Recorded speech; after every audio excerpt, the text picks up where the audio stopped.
Assalamualaikum warahmatullahi wabarakatuh. Di sini saya akan menjelaskan sedikit tentang konsep dasar BK. Perkenalkan, nama saya Nuria Ishrifa, NIM 2011010052. Pengertian bimbingan dan konseling. Bimbingan adalah prosedur dan proses yang diorganisir untuk mencapai tujuan pendidikan dan pribadi secara nyata. Konseling merupakan salah satu jenis layanan bimbingan di antara pelayanan lainnya. Jadi, bimbingan konseling adalah upaya dalam memberikan pelayanan bantuan kepada anak agar mampu mandiri dan berkembang secara optimal. Tujuan BK: 1. Merencanakan kegiatan penyelesaian studi. 2. Mengembangkan seluruh potensi dan kekuatan yang seoptimal mungkin. 3. Menyesuaikan diri dengan lingkungan. Landasan pendidikan konseling. Landasan pendidikan konseling adalah ilmu psikologi, ilmu pendidikan, sosiologi, dan antropologi. Asas-asas BK. 1. Asas kerahasiaan. Asas ini menuntut dirahasiakannya segenap data dan keterangan tentang peserta didik yang menjadi klien. 2. Asas kesukarelaan. Jika asas kerahasiaan benar sudah tertanam pada siswa, maka sangat dapat diharapkan bahwa mereka yang mengalami masalah akan dengan sukarela membawa masalahnya itu kepada pembimbing untuk meminta bimbingan. 3. Asas kegiatan. Usaha layan bimbingan dan konseling akan memberikan buah yang tidak berarti bila individu yang dibimbing tidak melakukan kegiatan dalam mencapai tujuan bimbingan. Hasil-hasil usaha bimbingan tidak tercipta dengan sendirinya, tetapi harus diraih oleh individu yang bersangkutan. Asas kemandirian. Dalam memberikan layanan bimbingan, hendaklah selalu menghidupkan kemandirian pada orang yang dibimbing. Jangan sampai orang yang dibimbing itu sampai tergantung kepada orang lain, khususnya pembimbing. Asas kekinian. Masalah individu yang ditanggulangi adalah masalah yang sedang dirasakan, bukan masalah yang sudah lampau, dan bukan masalah yang akan dialami masa mendatang. Asas kekinian juga mengandung pengertian bahwa konselor tidak boleh menunda-nunda pemberian bantuan. Dia harus mendahulukan kepentingan klien daripada yang lain.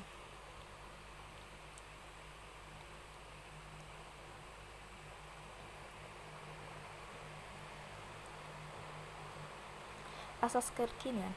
Masalah individu yang ditanggulangi adalah masalah yang sedang dirasakan, bukan masalah yang sudah lampau, dan bukan masalah yang akan dialami masa mendatang. Asas kekinian juga mengandung pengertian bahwa konselor tidak boleh menunda-nunda pemberian bantuan. Dia harus mendahulukan kepentingan klien daripada yang lain. Asas kedinamisan. Upaya layanan bimbingan dan konseling hendaklah menghendaki terjadinya perubahan dalam individu yang dibimbing, yaitu perubahan tingkah laku ke arah yang lebih baik. Asas keterpaduan. Layanan bimbingan dan konseling memadukan berbagai aspek individu yang dibimbing. Sebagaimana diketahui, individu yang dibimbing itu memiliki berbagai segi. Kalau keadaannya tidak saling serasi dan terpadu, justru akan menimbulkan masalah. Asas alih tangan kasus. Asas keahlian adalah usaha layan bimbingan dan konseling secara teratur, sistematik, dan dengan mempergunakan teknik dan alat yang memadai. Untuk itu, para konselor perlu mendapatkan latihan secukupnya sehingga dengan itu akan dapat dicapai keberhasilan usaha pemberian layanan. Asas alih tangan kasus. Asas ini mengisyaratkan bahwa bila seorang petugas bimbingan dan konseling sudah mengarahkan segenap kemampuannya untuk membantu klien belum dapat terbantu sebagaimana yang diharapkan, maka petugas ini mengalih tangankan klien tersebut kepada petugas atau badan lain yang lebih ahli. Fungsi BK. Fungsi pemahaman, yaitu fungsi bimbingan yang membantu didik agar memiliki pemahaman terhadap potensinya dan lingkungannya. Fungsi pencegahan merupakan usaha bimbingan yang menghasilkan tercegahnya anak dari berbagai permasalahan yang dapat mengganggu, menghambat, ataupun menimbulkan kesulitan dalam proses pengembangannya. Fungsi perbaikan yaitu fungsi bimbingan dan konseling untuk membantu konseli sehingga dapat memperbaiki kekeliruan dalam berpikir, berperasaan, dan bertindak. Fungsi pemeliharaan. Dalam hal ini, guru BK membantu anak didik dalam menjaga suasana yang kondusif yang telah tercipta pada anak didik, sehingga aman dari segala gangguan yang mengancam suasana kondusif tersebut. Fungsi pengembangan, yaitu fungsi bimbingan dan konseling yang sifatnya lebih proaktif dari fungsi-fungsi lainnya. Konselor senantiasa berupaya untuk menciptakan lingkungan belajar yang kondusif yang memfasilitasi perkembangan konseli. Fungsi penyesuaian, yaitu usaha bimbingan untuk membantu peserta didik memperoleh penyesuaian diri secara baik dengan lingkungannya.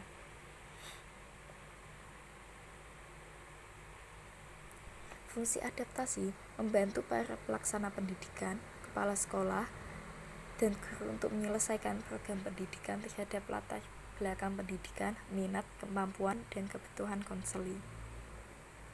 Fungsi fasilitasi memberikan kemudahan kepada konseli dalam mencapai pertumbuhan dan perkembangan yang optimal dan seimbang seluruh aspek dalam diri konseli. Layanan BK. Layanan orientasi yaitu layanan konseli yang memungkinkan klien memahami lingkungan yang baru dimasukinya untuk mempermudah dan memperlancar berperannya klien dalam lingkungan tersebut. Layanan informasi yaitu layanan bimbingan dan konseli yang memungkinkan peserta didik menerima dan memahami berbagai informasi. Layanan pembelajaran adalah layanan bimbingan dan konseli yang memungkinkan peserta didik mengembangkan diri berkenan dengan sikap dan kebiasaan belajar yang baik.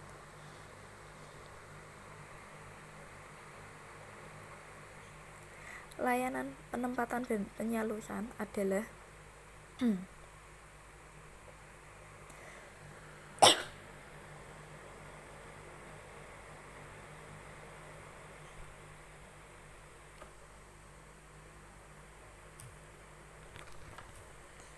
layanan penempatan dan penyaluran adalah layanan bimbingan dan konseling yang membantu siswa mengembangkan dan menyalurkan bakat, minat, dan potensi yang dimiliki secara tepat dan sesuai.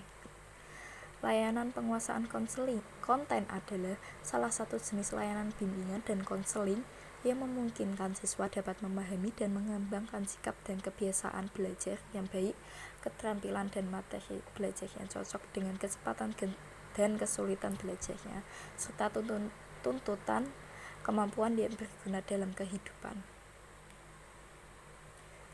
Itu yang bisa saya sampaikan dalam layanan BK. Selanjutnya adalah bidang layanan BK. Bidang pribadi merupakan bantuan yang diberikan kepada individu dalam hal memecahkan masalah yang sangat kompleks dan bersifat rahasia.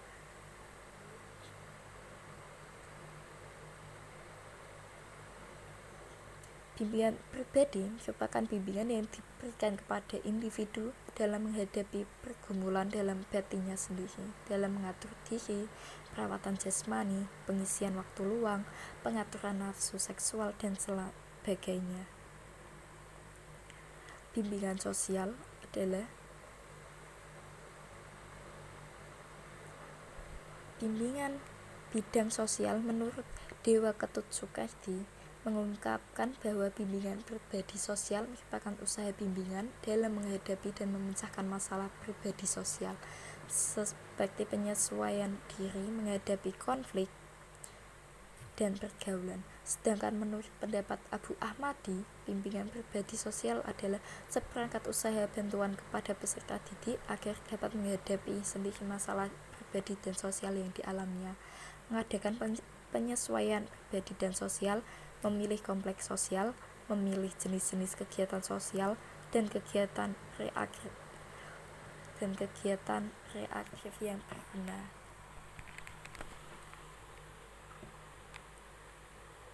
Bimbingan belajar adalah layanan bimbingan yang diberikan kepada siswa untuk membentuk kebiasaan belajar yang baik, mengembangkan rasa ingin tahu, dan menumbuhkan motivasi untuk mengembangkan ilmu pengetahuan. Bimbingan karir adalah suatu usaha yang dilakukan untuk membantu individu dalam memilih dan mempersiapkan suatu pekerjaan, termasuk di dalamnya berupaya mempersiapkan kemampuan yang diperlukan untuk memasuki suatu pekerjaan.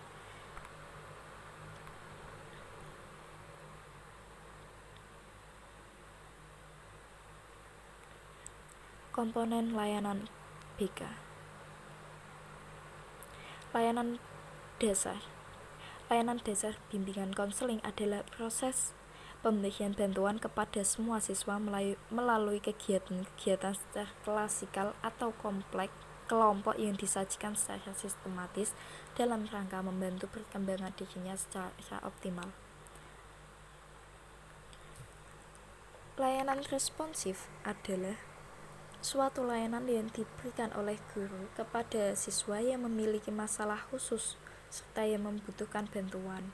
Masalah ini lebih berhubungan dengan permasalahan individu melalui tes atau wawancara untuk mengetahui masalah. Langkah selanjutnya, seorang konselor memberikan bantuan solusi yang efektif terhadap siswa yang bermasalah. Layanan perencanaan individu adalah suatu layanan yang diberikan oleh seorang konselor, yaitu seluruh siswa dengan tujuan agar siswa dapat menghargai serta memahami perkembangan diri mereka. Dukungan sistem. Layanan dukungan sistem adalah suatu layanan yang berbentuk kegiatan manajemen yang bertujuan untuk mengembangkan dan memantapkan program bimbingan secara menyeluruh. Sekian yang dapat saya sampaikan, kurang lebihnya mohon maaf. Wassalamualaikum warahmatullahi wabarakatuh.